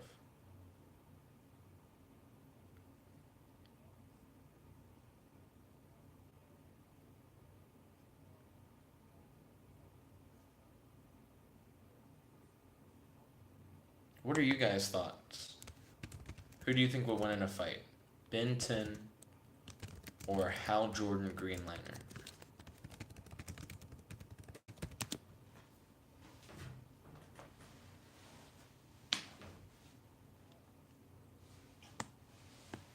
So right now, when it comes to Ben 10 versus Green Lantern, not talking about who would win, but just the idea of like them choosing Ben 10 versus Green Lantern, I kind of understand it. Ben ends up becoming a plumber later in life. Plumbers being essentially the Men in Black of Ben 10's universe. So he becomes like a space cop. And both Green Lantern and Ben 10 have in common that like an alien device crash lands on the planet and attaches itself to their body as an accessory similar to some kind of Earth accessory, and then that grants them great power that they then use to become like a space cop. So they have a lot of similarities. I understand where they're coming from. I would have preferred though for Ben to go against like Robbie Reed. Robbie Reed is another DC character, but Robbie Reed's whole thing is that he has the H dial that allows him to transform into different superheroes. And I think Robbie Reed is more or less the knockoff, not the knockoff. Ben 10 is like the knockoff of Robbie Reed. Like Ben 10 is more or less stealing the concepts from Dial H for Hero and putting them into a modern alien type of story, like a sci-fi Dial H for Hero kind of thing for the modern day. So I would have preferred Benton versus Robbie Reed personally. I think it would have been an interesting fight. I think the only reason why they didn't do that is either A, the people at Death Battle don't know anything about Dial H for Hero, or B, they know about Dial H for Hero, but they're like, why would we pick something that most people don't know about? A lot more people know about Green Lantern than they know about Robbie Reed, so I understand that. Let's see. Kells is talking about Kid Buu versus Kirby. He said the fight ended with Buu being thrown into the sun. Then the sun turned over, and the other side of it was Kirby's face. That last part was more of an artistic choice, but it was still bullshit. It does seem odd that the sun would kill Kid Buu. Kid Buu is rather powerful. He might just be able to be like the sun. Psh, the fuck. Like, why does that matter? So I understand what you mean. A lot of times they say that the fight itself that they show does not actually illustrate the fight as they imagine it. They're like the animation for the fight is just kind of whatever to get people hype, but their choice is based on like the logic and research made, not the animated fight. So I think that's what they would say. They'd say, we still stand by us saying that Kirby will win the fight, and that the animation doesn't have as much to do with our decision as you might think. It's the other way around. Our decision just determines who wins in the cartoon, but the cartoon is just kind of a random thing we throw in there just for flavor, just to get people hype. Um, so I do kind of want to talk about Wario versus King Dedede, but like I said, I won't spoil it. You guys have the opportunity to watch that death battle and then come to your own decision about it. Without spoiling the Wario versus King Dedede death battle, I will say I didn't agree on who they said wins that fight. I feel like the person who lost should have won that fight. Kel said which Ben 10? To be honest, Kels, any Ben 10. Any Ben 10 versus Green Lantern. And when I say any, I mean like original series Ben, or like Alien Force Ben, or Ultimate Alien Ben, or Omniverse Ben, or Reboot Ben versus Green Lantern. I think every version of Ben could potentially beat Green Lantern, but certain versions have like a leg up that could make it easier. I'd say the Ben that would have the most difficulty beating Green Lantern would probably be current Ben 10. Like the reboot Ben might actually have a run for his money trying to beat Green Lantern right now. But I think, first series Ben could beat Green Lantern, especially if he turned into Ghost Freak or Upgrade. But more likely than not, original series Ben would turn into like Forearms if he could choose. And I think the Omnitrix, if it like forced Ben into an alien he didn't want to be, could potentially turn Ben into Ghost Freak, Upgrade, or maybe Gray Matter against Green Lantern and potentially dick him. Alien Force Ben, he also has an interesting setup. He could. I'm not sure if Big Chill would be worth it. Like if Big Chill could actually beat Hal Jordan or not. But Big Chill is probably the best in Ben's original lineup. Let's see. Kel said if it's Omniverse Ben, then he wins because he has full control over Alien X at the end. I understand where you're coming from. I think that's also true. That Omniverse Ben just stops. I think Ultimate Alien Ben also has like a good leg up. By Ultimate Alien, I think he has all his old aliens. So he also still has access to like Upgrade and like Ghost Freak and shit. I think that would dunk on Green Lantern as well. Because I just think Ghost Freak and Upgrade are two of Ben's strongest aliens. Oh, you're like a living thing? Ghost Freak can just possess you. And then once you're possessed, you're just kind of cut. Oh, you're like technology, like the Green Lantern ring. Upgrade can just possess you and then depower Hal Jordan or use Hal Jordan's power against him. He's cucked. You know what I mean? So I feel like those two aliens in most fights can just win. They can just kind of dunk on the opponent, and that's like the best the opponent could really do. Is just get dunked on. Or the new Ben 10, like the reboot series, they don't have Ghost Freak in the lineup at all.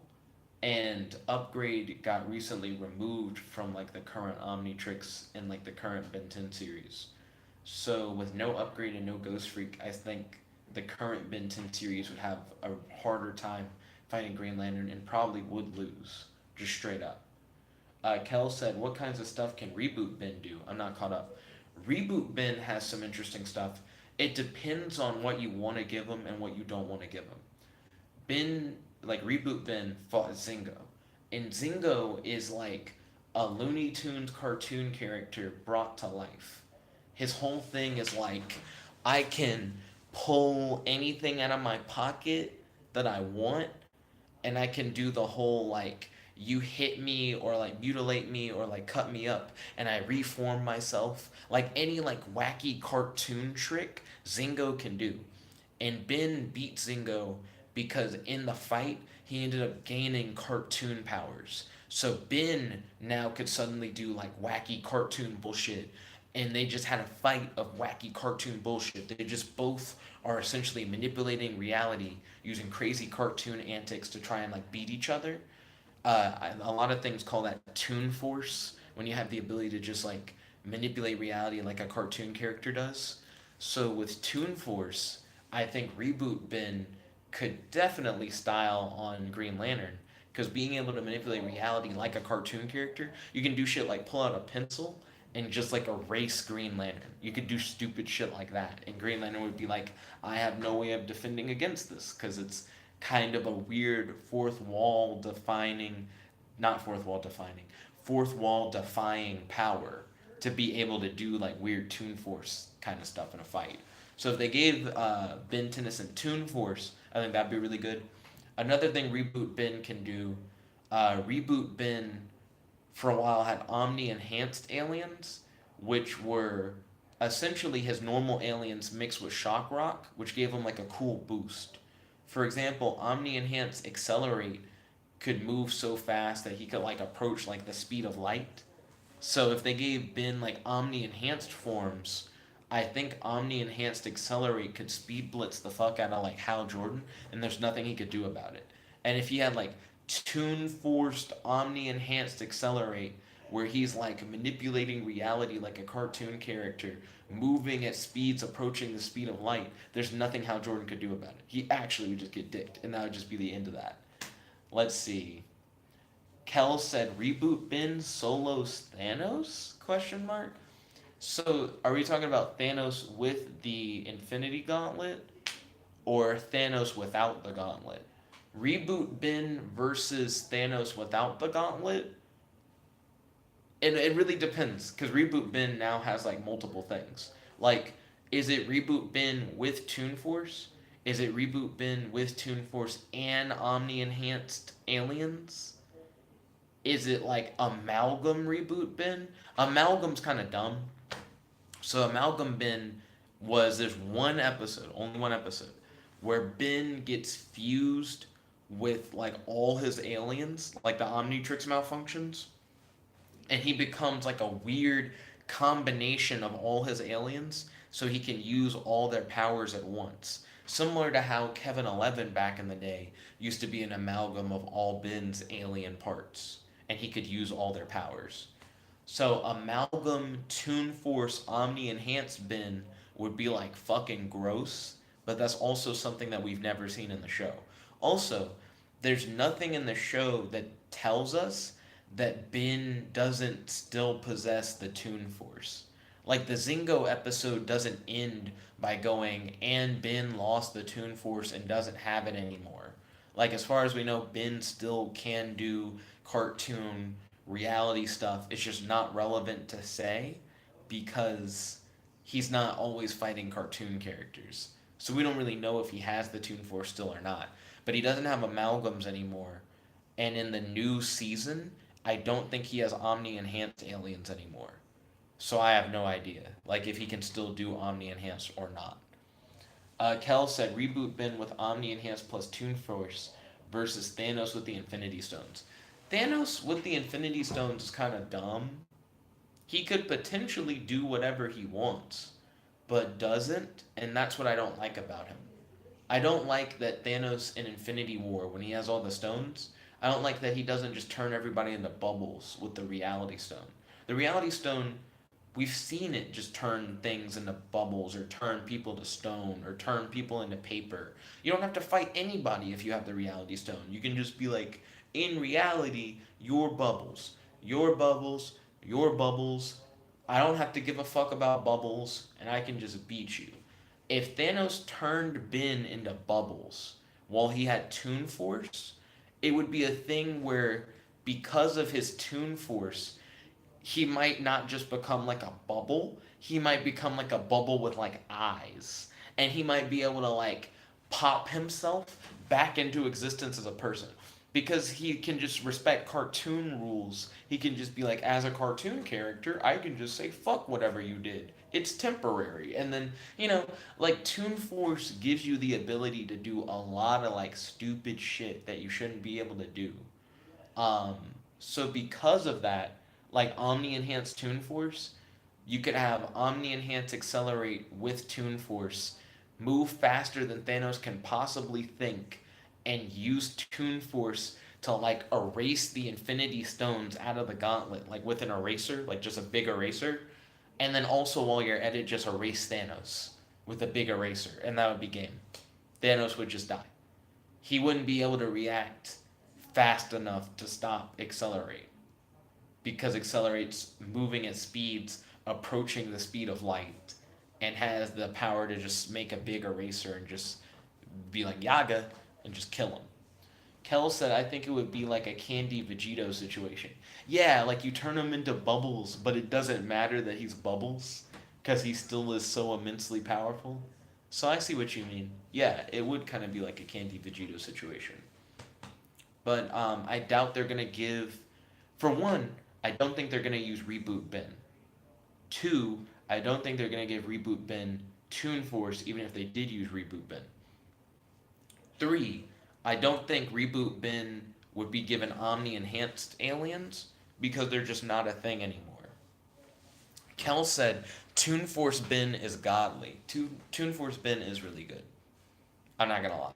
I actually did a whole video on the channel about like Toon Force Ben and how if you have Toon Force, you're just already really good, and how Ben 10 as a character is already really strong.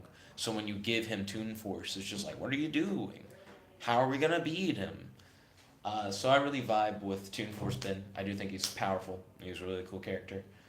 Um, so let's see, Toon Force. Oh, we were talking about Ben 10. So yeah, if they use the latest version of Ben, like the reboot Ben, it really depends on what they allow him to have versus what they don't allow him to have. That's the main thing. Let's see. So now what I'm about to do, Kels, is I'm about to pull up the DC character guidebook on my Kindle Cloud Reader, and I'm going to skip to Green Lantern's page, which is gonna actually fuck up my whole thing. Table of contents. Oh, wait, that's not what I wanted. Oh, they cucked me. Okay. Is there a way for me to search my ebook?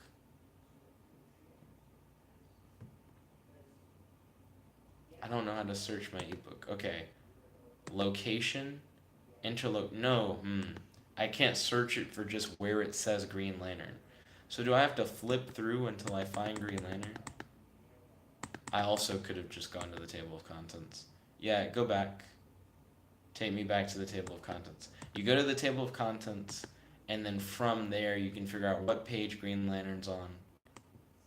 And then we can use that for the fight. So Hal Jordan Green Lantern is on page 86. So now I can scroll up, go to location. Oh, sorry, why am I saying location? Cancel. Go to page 86.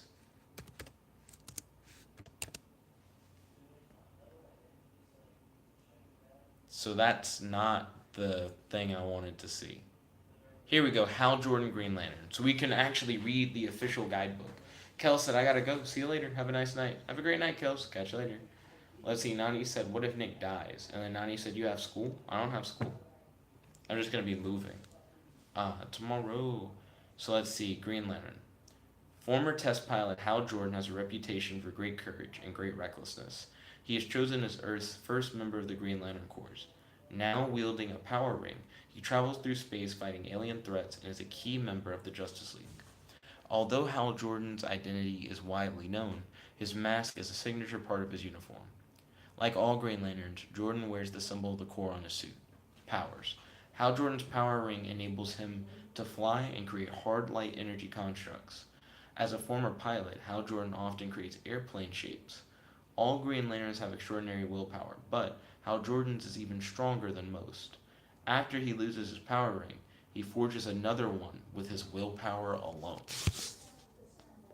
Let's see, Hal Jordan, Green Lantern, 6 foot 2 inches, 186 pounds. His base is on Mogo. Main allies the Green Lantern Corps and the Justice League. Main foe Sinestro and Parallax. Green Lantern versus General Zod. Kryptonian supervillain General Zod captures Jordan while he is without his power ring. The Green Lantern Corps mount a rescue mission, but it is going badly until Jordan manages to will his ring to return to him. With his power returned, Jordan attacks Zod with wave after wave of hard light airplane constructs.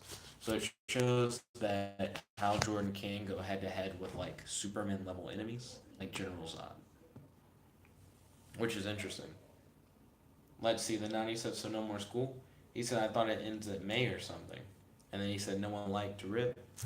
Did you smash that like button? If so, I appreciate it.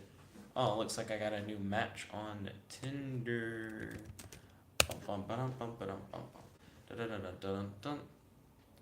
So let's see who the new match is. So we got a new match. This girl named Carmen matched with her 25 seconds ago. Let's read Carmen's page. Let's see.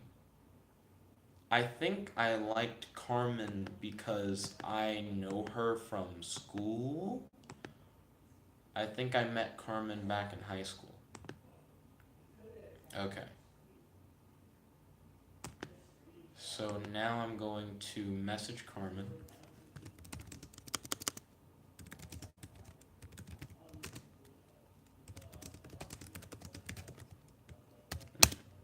So I'm just going to say, good evening, how are you today? Just something really simple. Then Nani said, yeah, I did. Thank you for smashing that like button. Truly appreciate it, Nani. How's your day today? Do you have any questions for your boy? And do you have any discussion topics you'd like to talk about on the stream? Nani said, what did she say? She hasn't said anything. I sent her a very vanilla message. So one thing that I've learned about Tinder, right, is that some girls are like, if you send me a really basic message, right, I like won't reply to you because I think you're like boring. But I think that's really dumb because I'm not gonna send like the same stupid pickup line to like every girl that I like talk to. I'm gonna approach you like I would like a real person. So all I said was, good evening, how are you today? I imagine her reaction is, good evening, why so formal? Who is this nigga? And then she may be reading my bio, or she may be like, I don't answer every good evening message I receive. You know, I've just heard critiques about the idea of just sending something so plain. But it looks like she's messaging me back. So who knows? Maybe she vibes with it. We're about to find out. Okay, sent me a very basic reply back. I'm good, how are you? So far, this is just what a real conversation is like. Okay? Fantastic as always. Thank you for asking. Oh. I'm gonna ask her, what are you looking for on Tinder?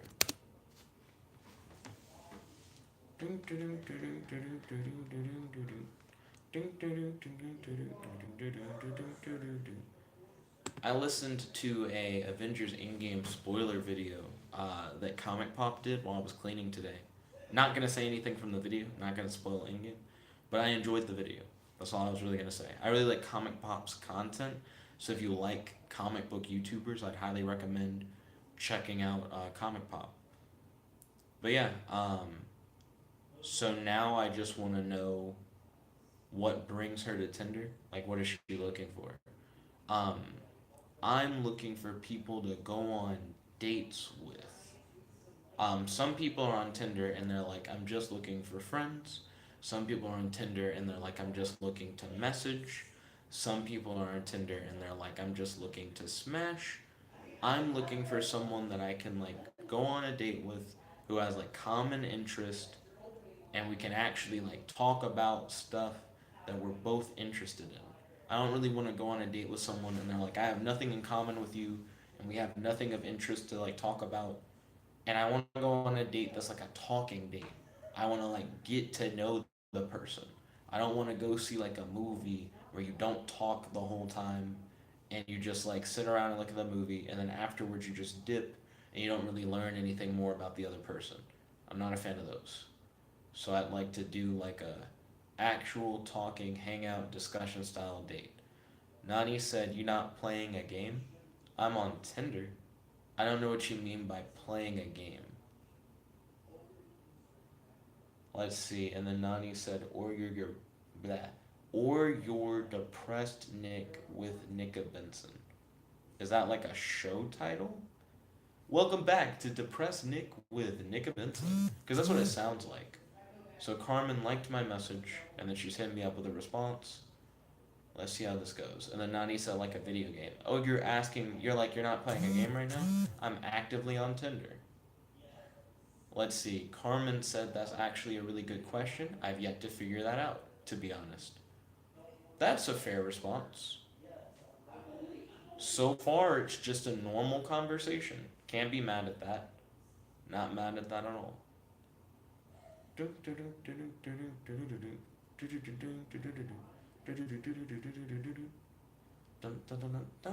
She just looks a lot like someone I know from high school. But I can't tell if it is. I'm pretty sure the girl I knew from high school had a different name. I don't remember her being named Carmen, but she looks a lot like her. Like she looks like the same person. Let's see. So Carmen said, I guess I'm just here for the ride right now, but I relate to your bio.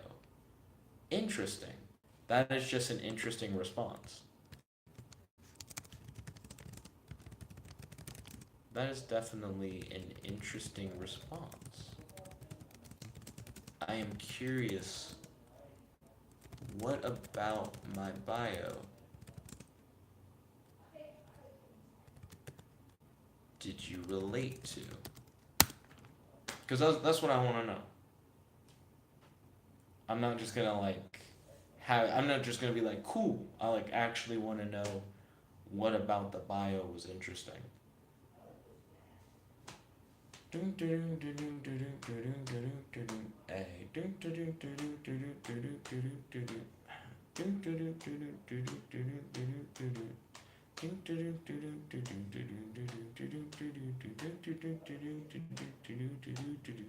I haven't found a lot of new music that I really vibe with. Earlier today, me and Winslow were hanging out in the car, and Winslow randomly hit a song on my liked songs list on SoundCloud, and it pulled up like this jazz song. And we were chilling in the car. I was like, I haven't listened to this old jazz beat in like a hot minute. So we're just chilling in the car, listening to this jazz beat. And I was like, yo, like not too long ago, me and Winslow, after listening to Old Town Road, were like, what if we did like rap, but we tried to adapt different musical styles into our rap? Similar to how Old Town Road is like a country rap song. What if we like took styles that we like and vibe with and tried to like mesh them in with rap? And that jazz beat just seemed like really cool. I was like, I think we could do something with that. We could kind of do like some jazz rap that straight up would just be jazz beats with like rap performed over it, like a rap style performance on like jazz beats, not like jazz hip hop beats, just normal jazz going with like the drums already present in the song, keeping those like rap vibes, lyrics, and flows as long as they like mesh with the like music. I think that'd be really cool. So I think me and Winslow might do like some jazz rap stuff soon. I think that'd actually be really cool. That only came to mind because I was thinking about how I've been stuck on like the same songs recently. I've been listening to a lot of Smino. I've been listening to Z4L, I think is the name of like the Smino song I listen to a lot. I listen to that one, and I listen to Crushed Ice. It took me a hot minute to remember what the name of that was. I might listen to some SoundCloud while I'm like talking with you all, and also just on Tinder. Sometime in the afternoon, by the way, is when we're gonna move everything. So I might not do the fan poll. Like I might not do the fan poll only because I'd probably just want to move during that time. The earlier I can move everything out, the sooner I can just be at dad's and just get that out of the way.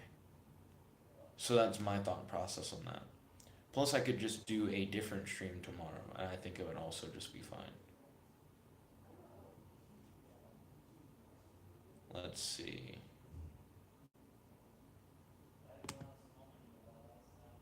Instead of listening to Smino, I clicked on a random song in this week's SoundCloud Weekly that I hadn't listened to yet.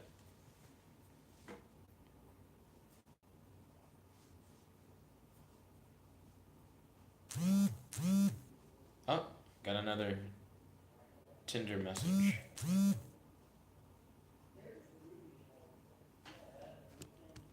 Ooh.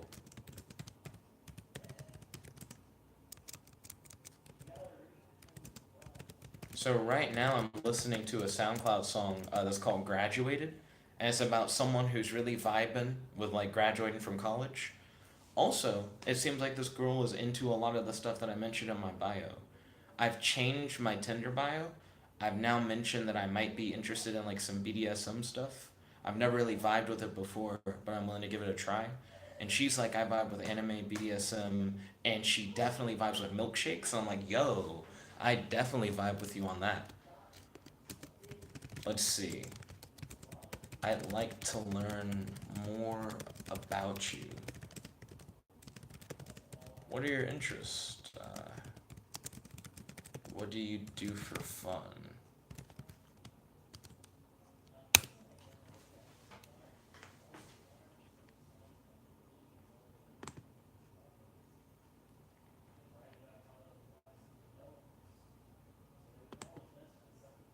I'm also liking this graduated song so far.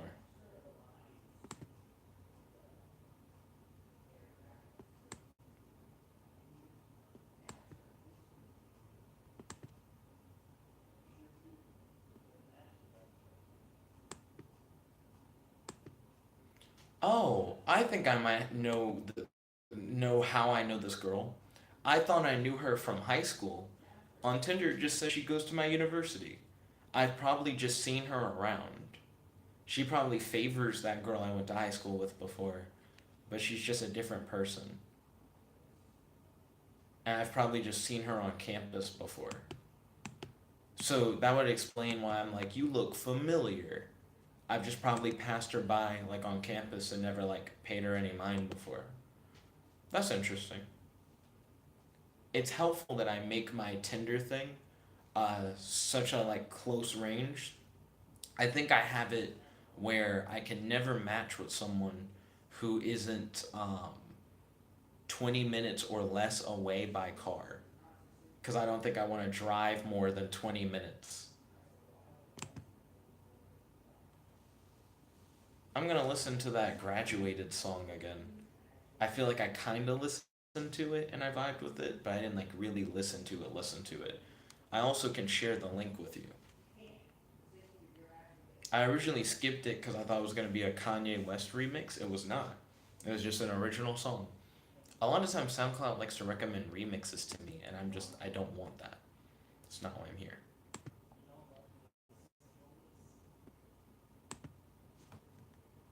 But here's a link to the song that I'm listening to. It's called Graduated. I do like this beat.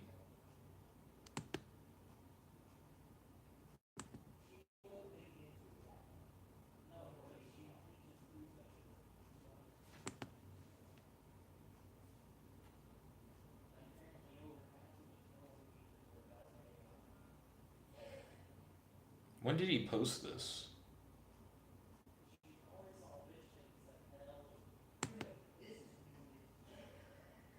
Oh, he posted his lyrics.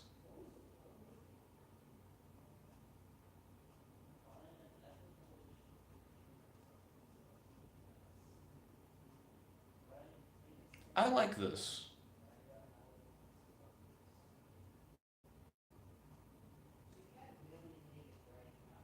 Yeah, okay. This is just fine. I like it. It's relevant. So I'm gonna smash that like button on the song. Ooh, eh. It's weird to say ooh, and I'm not playing the music on the stream. I don't normally do that. Uh, that's why I post the links in the chat instead.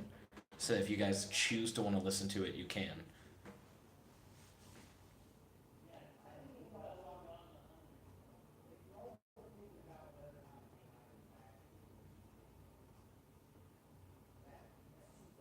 It's interesting. A lot of it is hook.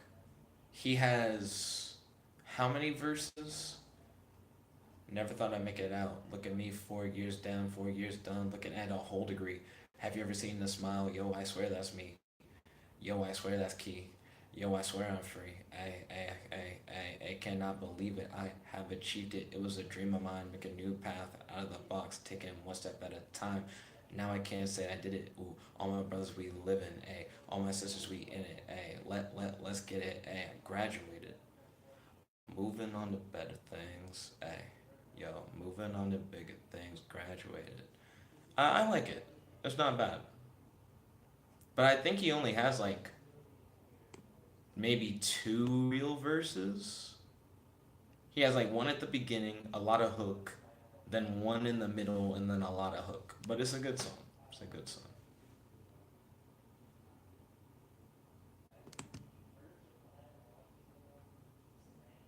I guess I'm just gonna listen to music for a bit.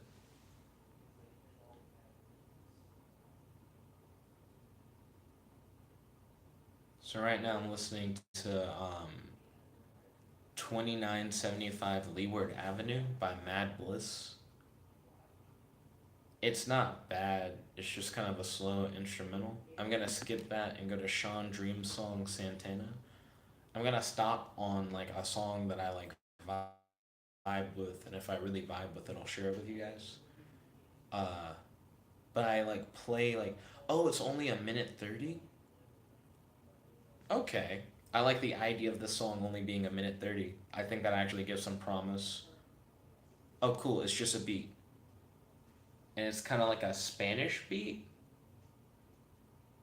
but it's really simple. Hmm. Oh, okay. It stacks on itself. I can't tell if I really vibe with it. I'm sure I could write something to it. Oh, it keeps adding little things to the beat that make me slightly more interested. I like these chops, like halfway through the song, more than halfway through the song. Nah, Santana's good, but I'm not gonna like it. I'm not ready for the share. Now I'm listening to Aqua by Exhale. Like I said, I'm just trying to find something I like really vibe with.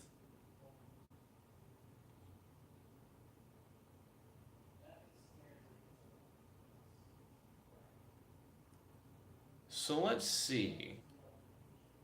So I haven't heard back from Carmen since I sent my message at 1:50. It is late, so I wouldn't be surprised if she's just asleep. So it's been like almost 10 minutes. So Aqua by Exhale. It has an interesting feel to it. It also seems like it's an instrumental, but it's doing a lot more. I could maybe do something with this, I guess. Yeah, this one might be worth sharing. I'll get the URL.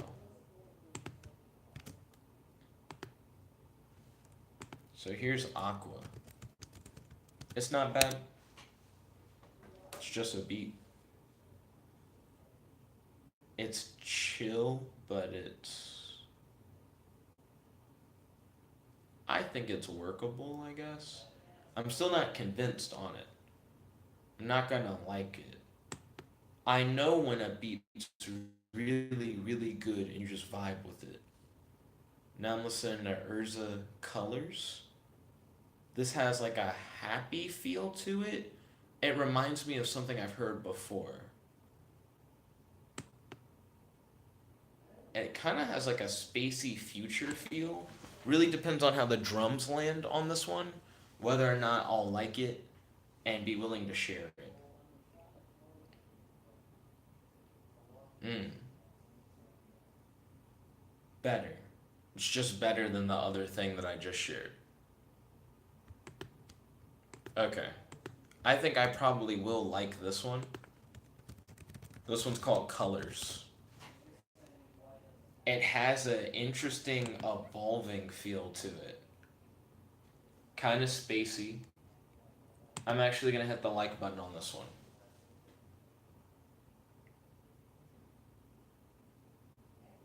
I could definitely do something on this. Alright.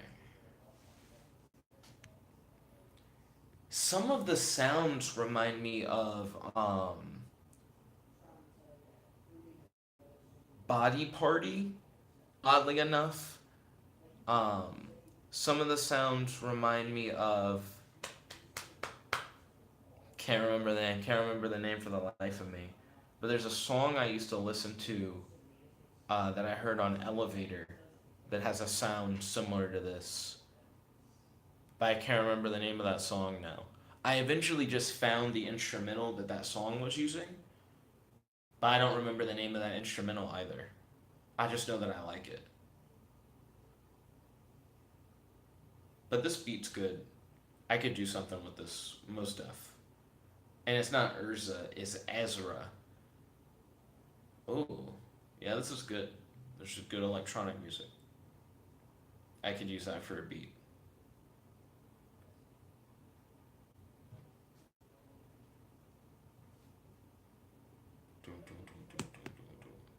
Let's see. Considering how late it is, I imagine Carmen might be at a point where she's like not gonna reply to any messages until the morning, which would be totally understandable. I probably should be going to bed, but I'm just currently feeling like fine with just like staying up. So I'm not too motivated to go to bed. I want to move early in the afternoon tomorrow. So I probably won't post a fan poll video until after I've moved. I'm trying to figure out how I'm going to do the fan poll. If I move around 1, then I just wouldn't do the fan poll. If I moved at like noon, I could see myself doing the fan poll. No, because then I'd still miss it. Also, I have like a Tide commercial playing during a song. No, it's not during a song, excuse me. I misinterpreted what was going on. Okay, so the Tide commercial's over. Now I'm listening to a thing called I Am Crit, and it's no, the producer's called I Am Crit. The song's called Vocoder Meets Lollipop. It's another thing where I'm trying to figure out if I'm gonna like it or not. The length is 2 minutes and 24 seconds. I do like 224. It's a lucky number of mine. And it has another like future feel. It actually seems somewhat familiar to the last thing I listened to. Oh, it's saying lollipop. Not bad. I think it's jumping. Could probably do something with this.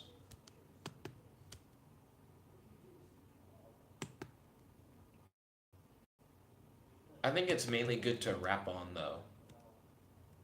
See, that's the issue. Do I want to like it if it's so similar to the last thing I listened to, but at the same time isn't doing much different? It's a very similar vibe and feel. Ooh, I like this little breakdown it's doing. That's kind of changing it up. I'm not sure if this song would annoy me in the future. I added it to my likes. We'll see. So here's the lollipop thing that I'm listening to. I could see myself doing a rap on colors and a rap on the lollipop thing. The lollipop just is a little annoying because that's like the whole beat. It's just it repeating the word lollipop. I could see that getting like tiring. I'm gonna like her message if I can. Can you like messages on the computer? On a phone, the like just comes up next to it. On the computer, I don't see any indication that I can add a like. I might have to only do that on my phone. Like messages. So this next song is called Bossa Chop or Bossa Chop.